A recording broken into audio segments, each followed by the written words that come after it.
Haro Remalik, the first president of Palau, led the small Pacific island nation from its independence in 1981 until his tragic death in 1985. A soft-spoken yet determined leader, he navigated a turbulent political climate marked by fierce debates over Palau's nuclear-free constitution and its complex relationship with the United States. On the night of June 30, 1985, Remalik was at his home in Koror when an unidentified gunman approached and shot him multiple times at close range.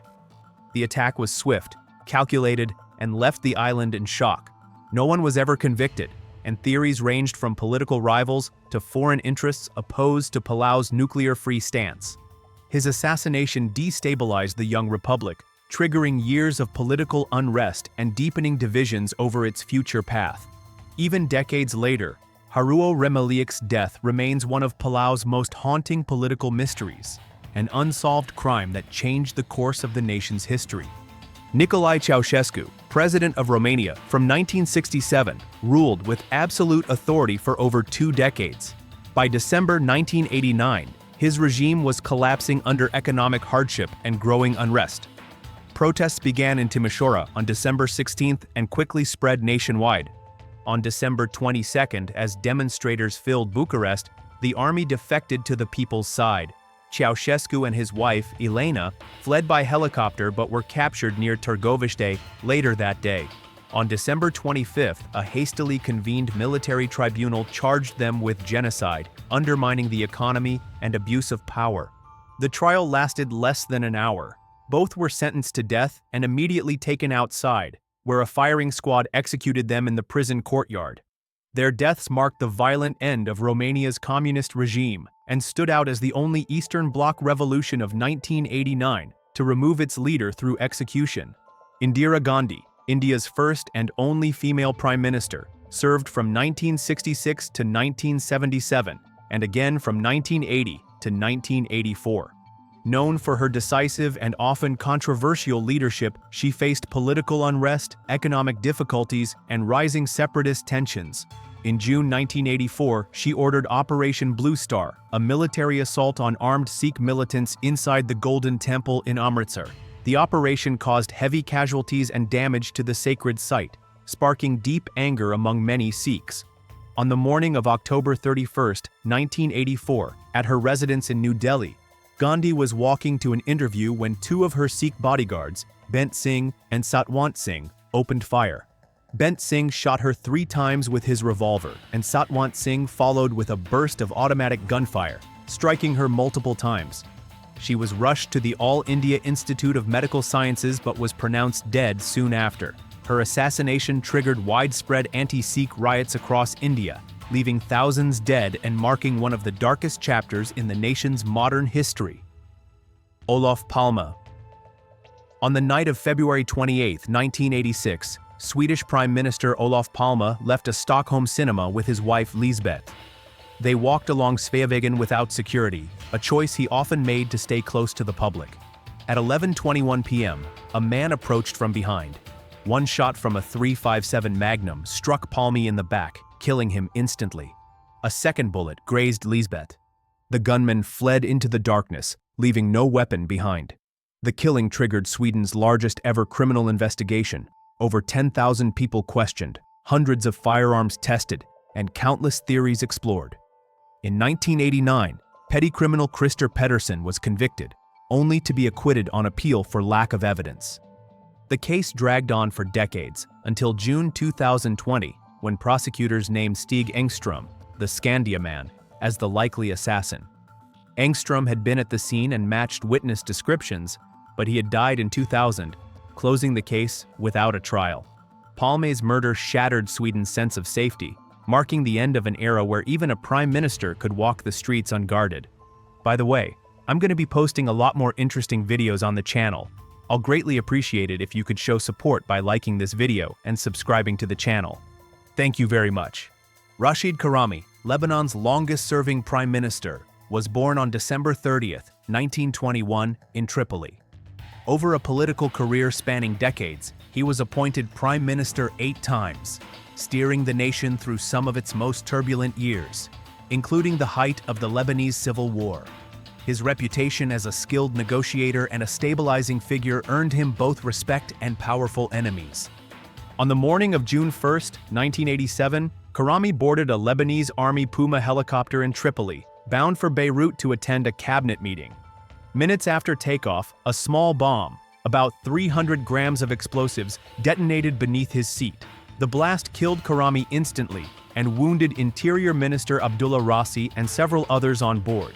Investigators determined the device had been planted in advance and detonated remotely, possibly from kilometers away. The assassination sent shockwaves through Lebanon. It not only robbed the country of one of its most experienced leaders, but also deepened the political fractures that had defined the Civil War era. In the days that followed, Salim al-Hos was appointed acting prime minister, stepping into a role now overshadowed by heightened sectarian tensions and uncertainty about Lebanon's future. Thomas Sankara, president of Burkina Faso from 1983 to 1987, was a revolutionary leader who renamed the country from Upper Volta to the Land of Upright People. A former army captain, he launched ambitious reforms, banning female genital mutilation and forced marriages, promoting women's rights, redistributing land to farmers, and rejecting foreign aid in favor of self-sufficiency. His bold stance against corruption and neo-colonial influence won him admiration across Africa, but earned him powerful enemies. On October 15, 1987, during a meeting at the Conseil de l'Entente in Ouagadougou, armed soldiers stormed the building. Sankara reportedly rose from his seat, saying, "It's me they want," before being shot dead alongside 12 of his aides. The coup was led by his former ally, Blaise Compaoré, who seized power and reversed many of Sankara's policies.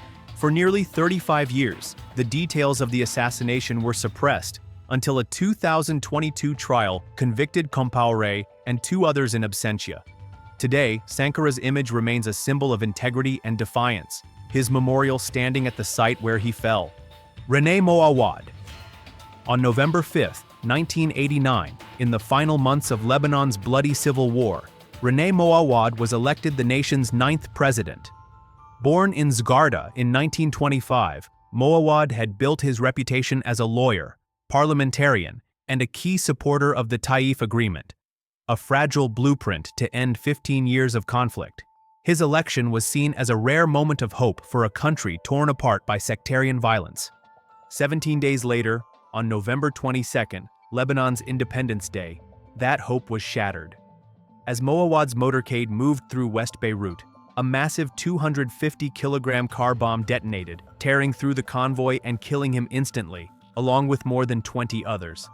The attack was swift, precise, and to this day, the perpetrators remain unknown.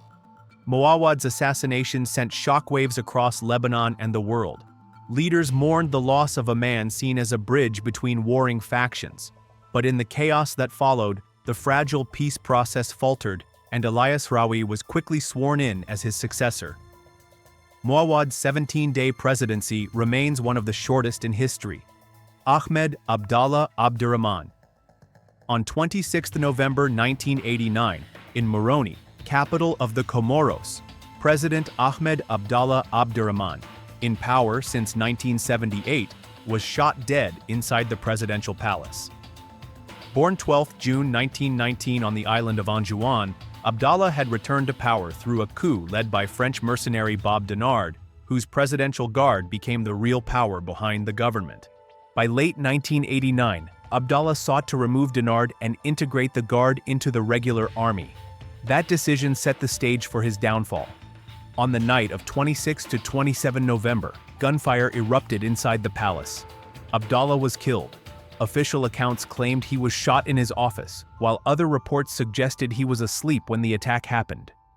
In the immediate aftermath, Denard seized control. 2 days later, Supreme Court head Said Mohamed Johar was installed as president. France and South Africa, once Denard's allies, quickly cut support, and within weeks, French forces intervened, forcing him to surrender.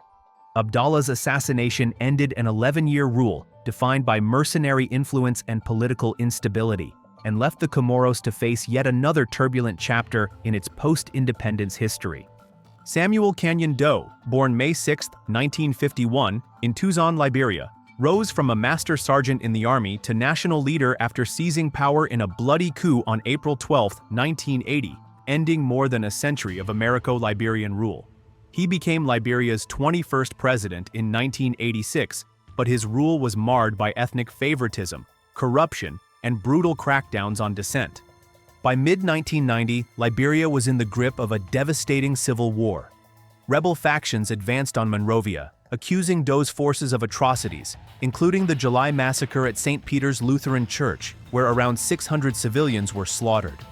On September 9, 1990, Doe arrived at the headquarters of the West African Peacekeeping Force, ECOMOG, under assurances of safe passage. Instead, he was ambushed by fighters from the Independent National Patriotic Front of Liberia, led by Prince Johnson. Captured alive, Doe was subjected to hours of torture, his abuse filmed as Johnson sat nearby, drinking beer. Doe's death removed the central figure of Liberia's leadership, but plunged the nation deeper into chaos. His assassination became one of the most notorious episodes of the First Liberian Civil War, a symbol of the brutality that consumed the country and left lasting scars on its people. Mohamed Boudiaf, born on June 23, 1919, in Ouled Mahdi, Algeria, was one of the founding members of the National Liberation Front that fought for Algeria's independence from France. After independence in 1962, he opposed President Ahmed Ben Bella and went into exile in Morocco for nearly 3 decades. In January 1992, amid political chaos after the army canceled elections that the Islamist FIS was poised to win, the military brought Boudiaf back to lead the High Council of State, making him Algeria's head of state. On June 29, 1992, during a public speech in the eastern city of Annaba, broadcast live on national television, a grenade exploded near the podium. Moments later, his own bodyguard, Second Lieutenant Lambarek Bou Marafi, opened fire, hitting Boudiaf 3 times, twice in the head and once in the back. He died instantly. Several others were killed or wounded in the attack. Rana Singhe Premadasa. On May 1, 1993, President Rana Singhe Premadasa stood before a crowd at a May Day rally in Colombo, celebrating International Workers' Day. Born in 1924, he had risen from modest beginnings to become Sri Lanka's 3rd president in 1989, leading the nation through political unrest and a brutal civil war against the Tamil Tigers. Just before 12:45 p.m., as he greeted supporters near the Armour Street and Grand Pass Road junction, a man in the crowd stepped forward. He was Kulaveerasingham Babu Veerakumar, an LTTE suicide bomber. In an instant, the blast tore through the gathering, killing Premadasa and 23 others and injuring dozens more. Confusion swept the capital. Hours later, his death was confirmed when personal items, his ring and watch, were recovered from the scene. An island-wide curfew was imposed, and within days, Prime Minister Dingiri Bandawiyatunga was sworn in as president, Melchior Ndadaye. On October 21, 1993, Burundi awoke to the news that President Melchior Ndadaye, the nation's first democratically elected leader and its first Hutu head of state, had been assassinated. Ndadaye, a former teacher and founder of the Front for Democracy in Burundi, had taken office just 3 months earlier, on July 10th, after a landmark election ended decades of Tutsi military dominance. In the pre-dawn hours, soldiers from the Tutsi-led army stormed the presidential palace in Bujumbura. Ndadaye was taken into custody and, despite being promised protection, was killed along with several key officials. The assassination, part of a failed coup attempt, shattered hopes for peaceful power sharing. Almost immediately, ethnic massacres erupted across the country, claiming tens of thousands of lives in just weeks. Over the next decade, the violence spiraled into a civil war that left as many as 300,000 dead. Ndadaye's death became a defining moment in Burundi's history, a turning point where a fragile democracy collapsed into years of bloodshed. Juvenal Habyarimana. On April 6, 1994, Rwandan President Juvenal Habyarimana, who had ruled since a 1973 coup, was flying home from peace talks in Tanzania. His government, dominated by Hutu hardliners, had been under intense pressure to share power with the Tutsi-led Rwandan Patriotic Front. At 8:23 p.m., As his Dassault Falcon 50 prepared to land at Kigali International Airport, two surface-to-air missiles struck the aircraft. Everyone on board was killed, including Burundi's President Cyprien Ntaryamira. The attack's perpetrators remain disputed. Some blame Hutu extremists intent on sabotaging the peace process, others accuse the RPF. Within hours, roadblocks appeared across Kigali, and killings began. Over the next 100 days, an estimated 800,000 Tutsi and moderate Hutu were slaughtered in one of the 20th century's worst genocides. Habyarimana's death ended 2 decades of rule, but its true legacy was the catastrophic wave of violence it unleashed across Rwanda. Cyprien Ntaryamira. On April 6, 1994, Burundi's first democratically elected president, Cyprien Ntaryamira, boarded a Dassault Falcon 50 jet in Dar es Salaam, Tanzania, bound for Kigali, Rwanda. Ntaryamira, a 39-year-old Hutu leader, had risen to power just 2 months earlier, seeking to heal Burundi's deep ethnic divides after decades of conflict between Hutus and Tutsis. That evening, as the aircraft approached Kigali International Airport, 2 surface-to-air missiles were fired, striking the plane and killing everyone on board, including Rwandan President Juvenal Habyarimana. The attack's perpetrators have never been conclusively identified, but the consequences were immediate and catastrophic. The assassination not only plunged Burundi into renewed political instability, but also acted as the spark that ignited the Rwandan genocide, in which hundreds of thousands were killed within months. Agatha Uwilingiyimana, Rwanda's first and only female prime minister, served from July 18, 1993, until the morning of April 7, 1994, in Kigali. A moderate Hutu leader, she championed merit-based education reforms and stood firmly against ethnic quotas, becoming a voice of restraint as her nation stood on the edge of catastrophe. On April 6, 1994, the plane carrying President Juvenal Habyarimana was shot down, plunging the country into chaos. By dawn the next day, government security forces surrounded Uwilingiyimana's home. She was assassinated, along with 10 Belgian UN peacekeepers who had been guarding her. Her death destroyed any hope of moderating the political crisis. It cleared the path for extremist factions to seize control, unleashing one of the most devastating genocides of the 20th century. Over the next 100 days, around 800,000 people, mainly Tutsi and moderate Hutu, were murdered. Yitzhak Rabin. On November 4, 1995, in Tel Aviv's Kings of Israel Square, Prime Minister Yitzhak Rabin, war hero, statesman, and Nobel Peace Prize laureate, stood before a crowd of thousands at a rally supporting the Oslo peace process. Rabin, who had once led Israel's military in war, had transformed into a leader pursuing peace with the Palestinians, signing the Oslo Accords in 1993. As the event concluded, he walked toward his car, carrying the speech he had just delivered. Suddenly, 3 shots rang out. The gunman, 25-year-old Yigal Amir, a right-wing extremist opposed to the peace deal, struck Rabin twice in the back, also injuring a bodyguard. Rabin was rushed to Ichilov Hospital, but doctors could not save him. He was pronounced dead at 11:14 p.m. His assassination sent shockwaves through Israel and the world, halting the momentum of the peace process and deepening divisions within Israeli society. For many, that night marked the loss of not just a leader, but a rare moment of hope for reconciliation in the region, Ibrahim Bare Mainasara. On April 9, 1999, Niger's fragile democracy was thrown into chaos when President Ibrahim Bare Mainasara was gunned down in Niamey. A former army officer, Mainasara had seized power in a 1996 coup, later securing a controversial election victory marred by allegations of fraud and repression. Tensions rose after disputed local elections in early April 1999, deepening political unrest.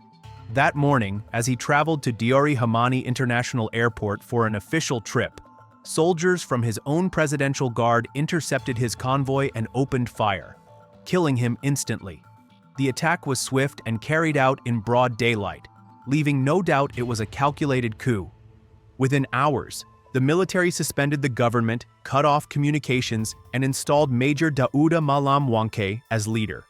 The assassination not only ended Mainasara's rule, but also plunged Niger into another period of instability. with a new constitution later granting amnesty to those responsible, ensuring no one was ever prosecuted for the killing. Vazgen Sargsyan. On October 27, 1999, Armenia's parliament in Yerevan became the scene of a political massacre. Prime Minister Vazgen Sargsyan, a former military commander revered for his role in the Nagorno-Karabakh War, was addressing lawmakers alongside Parliament Speaker Karen Demirchian. Suddenly, 5 armed men led by former journalist Nairi Hunanyan burst into the chamber, firing automatic weapons. In minutes, 8 people lay dead, including Sargsyan, Demirchian, and key government ministers. The attackers claimed they were acting to save Armenia from corruption, but their assault crippled the nation's leadership. The killings shattered the country's fragile political stability, leaving a power vacuum and marking one of the darkest, most destabilizing days in Armenia's post-Soviet history. Laurent Désiré Kabila, President of the Democratic Republic of the Congo from May 17, 1997, rose to power after toppling Mobutu Sese Seko in a rebellion that ended decades of kleptocratic rule. His tenure was dominated by the Second Congo War, drawing in armies from across Africa and leaving the country in turmoil. On January 16, 2001, inside the marble-walled presidential palace in Kinshasa, Kabila was meeting with senior officials when one of his own bodyguards, 18-year-old Rashidi Mizele, suddenly drew a pistol and opened fire. Kabila was struck multiple times. The assassin was immediately shot dead by other guards, but the president's wounds were severe. He was flown to Harare, Zimbabwe, for treatment, where he died the following day, January 17th.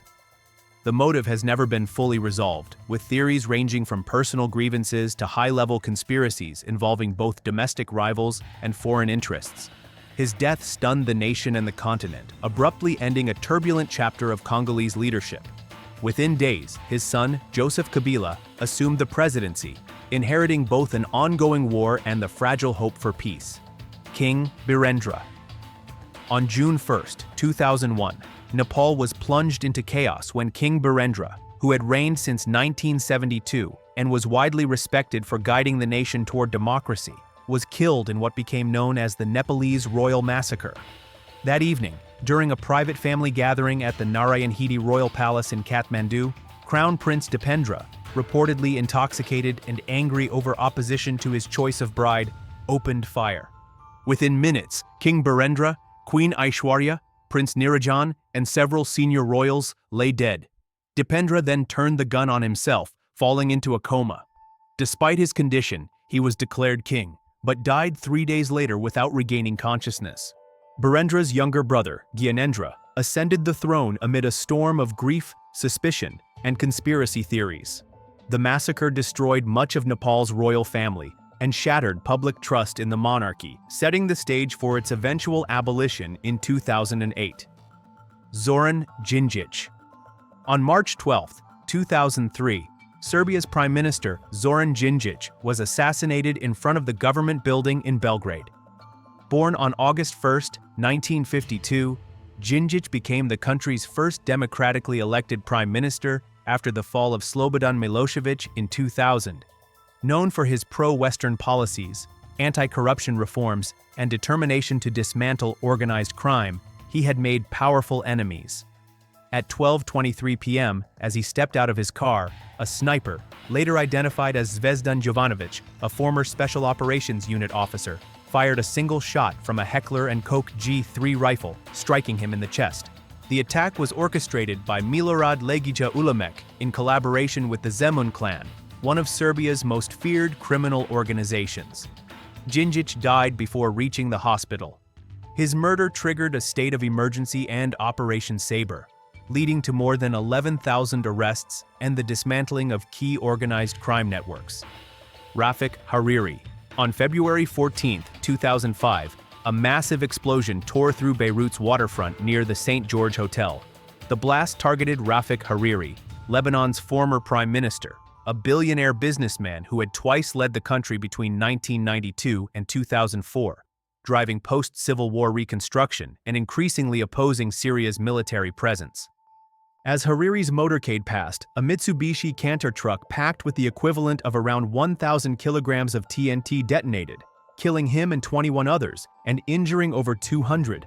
The force left a crater several meters deep and shattered windows across the district. The assassination ignited a wave of public outrage, with hundreds of thousands joining what became known as the Cedar Revolution, mass protests that ultimately forced Syrian troops to withdraw after nearly 3 decades in Lebanon. Years later, the UN-backed Special Tribunal for Lebanon convicted Hezbollah operative Salim Ayyash in absentia, but questions over wider responsibility remain, and the killing continues to shape Lebanon's fragile political landscape. João Bernardo Vieira. On March 2, 2009, Guinea-Bissau awoke to political chaos. President João Bernardo Nino Vieira, a dominant figure in the nation's history since seizing power in a 1980 coup, was dead.